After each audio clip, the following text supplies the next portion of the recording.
ओम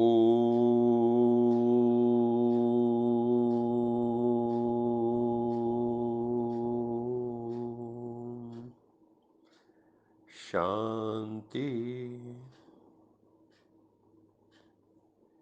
आज प्रातः अमृत वेले जब राजयोग मेडिटेशन का अभ्यास कर रहे थे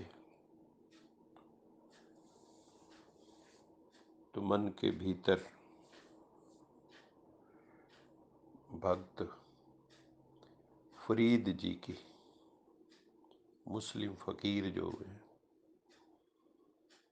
उनकी कुछ पंक्तियां जो उनके बारे में प्रसिद्ध हैं वो मन में आई, वो आपसे आज साझी कर रहा हूं। ओठ फरीदा सुत्या, ओठ फरीदा सुत्या, झाड़ू दे मसीत। ओठ फरीदा सुत्या, झाड़ू दे मसीत। तू सुता रब जागदा,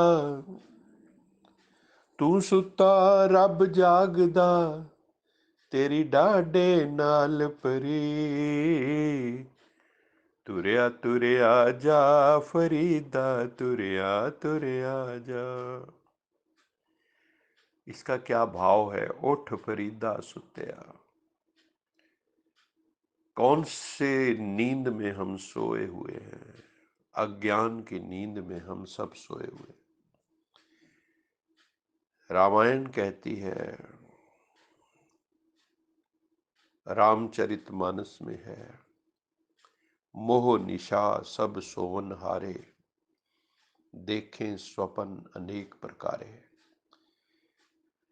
कि मोह की नींद में, मोह निद्रा में, मोह माया की नींद में, अज्ञान की नींद में सभी जीवात्माएं सोई पड़ी हैं।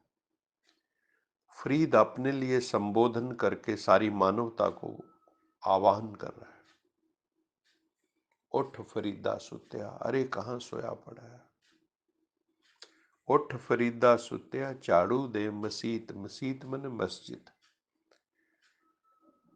उठ के जाके मसीत में, मस्जिद में झाड़ू दे। ये भी सिंबॉलिक। कौन सी मस्जिद है? सच्ची मस्जिद कौन सी है? जो आपके मन की मस्जिद है। वहां बंदगी है। वहां सच्ची बंदगी कहाँ है? मन के अंदर। विच्चे हाजी विच्चे काजी, विच्चे चोर उचक्का। इसके मन के अंदर ही हाजी भी है, काजी भी है, चोर उचक्का भी है। राम भी इसके भीतर है और रावण भी इसके भीतर है। हाजी लोक मक्के नू जांदे, ते मेरे दिल विच 900 मक्का। बुल्ले शाह कहते, हाजी लोक मक्के नू जांदे, मेरे दिल विच 900 मक्का। 900 मक्का है मेरे दिल में। विचे हाजी विचे काजी, विचे चोरी उचक्का, नी में कमलियां। तो इसमें क्या भाव दिया गया है? मेरे मन के भीतर ही सब कुछ है, तोरा मन दर्पण कहलाए। उठ फरीदा सुत्या, झाड़ू दे मसीत। अपने मन में झाड़ू दे। असली मस्जिद तो ये है, असली मंदिर तो ये है। उसमें तो झाड़ू दिया नहीं, बाहर झाड़ू देते रहे। ये झाड़ू मन में सफाई का प्रतीक है। सत्संग रूपी झाड़ू डेली करना है, अपने मन में देना है। तू सुता रब जागदा, तेरी डाडे नाल प्रीत। उस प्रभु से हमारी प्रीत है, उस रब से हमारी प्रीत है, उसकी बंदगी करते हैं। अगर तू सोया रहेगा और वो जाग रहा है, रब जाग रहा है, तू सोया हुआ है, कितना लॉस हो रहा है। और वो बहुत जबरदस्त है, बड़ा डाडा। सर्वशक्तिवान है वो, उसके साथ तेरी प्रीत है। अगर गाफिल बन के चलेगा तो सजा भी खानी पड़ेगी, अगर सोया ही रहेगा तो सजा भी खानी पड़ेगी।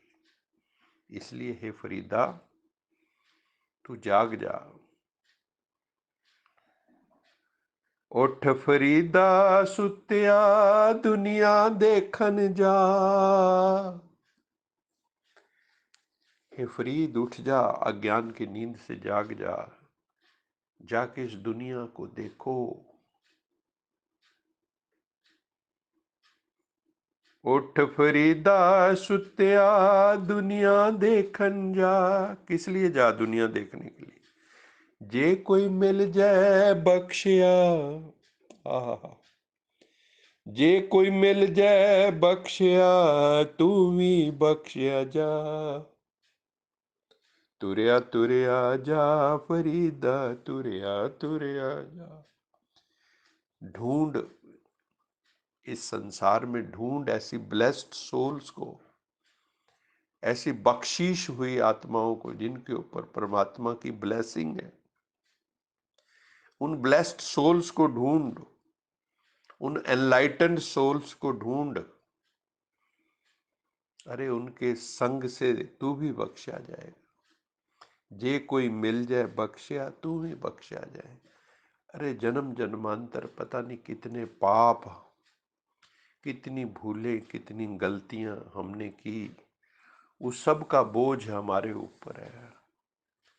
क्योंकि जो भी रॉन्ग डूइंग्स हमने की हैं, गलत काम जाने अनजाने में जो भूलें की है, उसकी सजा मिलती है, जीवन में दुख आते हैं। लेकिन अगर कोई ब्लेस्ड मिल जाए, शिव बाबा का बच्चा मिल जाए, उसके रंग में रंगा हुआ मिल जाए,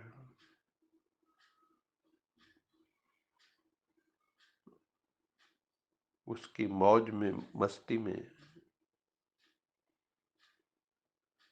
खोया हुआ मिल जाए, जे कोई मिल जाए बख्शिया, तू भी बख्शिया जाए। इसलिए रब के बंदों का संग कर, मन मंदिर में गाफिला झाड़ू रोज लगाया कर। इस मन रूपी मंदिर में हे गाफिल, रोज झाड़ू लगाया कर। नेग्लिजेंस न कर, आलस में न रहो।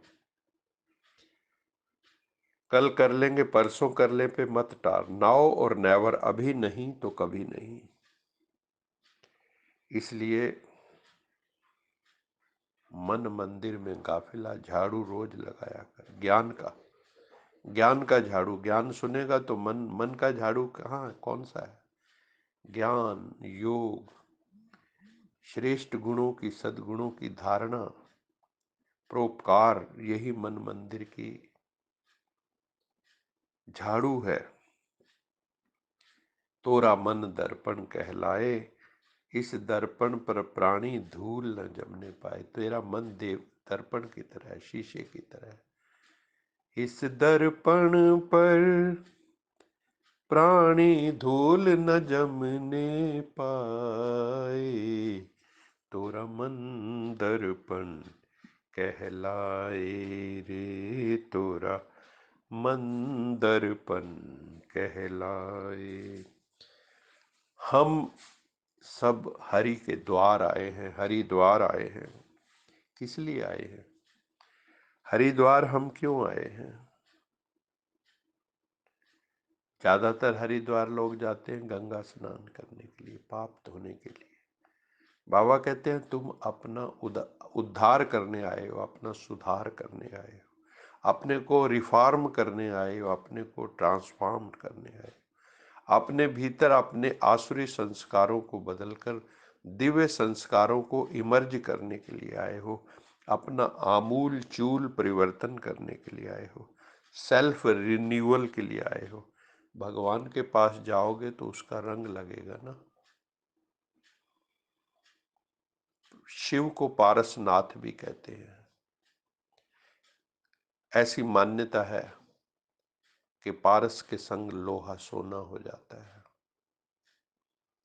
चुंबक के सम लोहा चुंबकीय गुण धारण कर लेता है, मैग्नेटिज्म आ जाता है उसमें। तो ऐसे ही परमात्मा के संग में जब आत्मा बैठेगी तो आत्मा भी चार्ज हो जाएगी। तो हम परमात्मा के पास क्यों जाते हैं? क्योंकि हमारी बैटरी डिस्चार्ज हुई, आत्मा रूपी बैटरी। जब उस परमात्मा के पास हम बैठेंगे, उससे कनेक्ट हो जाएंगे, उससे जुड़ जाएंगे, तो हमारी आत्मा रूपी बैटरी चार्ज हो जाएगी। अभी डिस्चार्ज है, इसलिए हम उदास हैं, चिंतित हैं, भयग्रस्त हैं। लेकिन जैसे बैटरी चार्ज हो जाएगी, जब तो हमें ज्ञान का तीसरा नेत्र मिल जाएगा, नेत्र खुल जाएगा, तो आत्म परमात्मा का दर्शन होगा तीसरे नेत्र से। स्थूल चीजें नहीं दिखाई देंगी, सूक्ष्म दिखाई देंगी, हम सूक्ष्म हो जाएंगे। तो ज्ञान के द्वारा हम सूक्ष्म हो जाएंगे।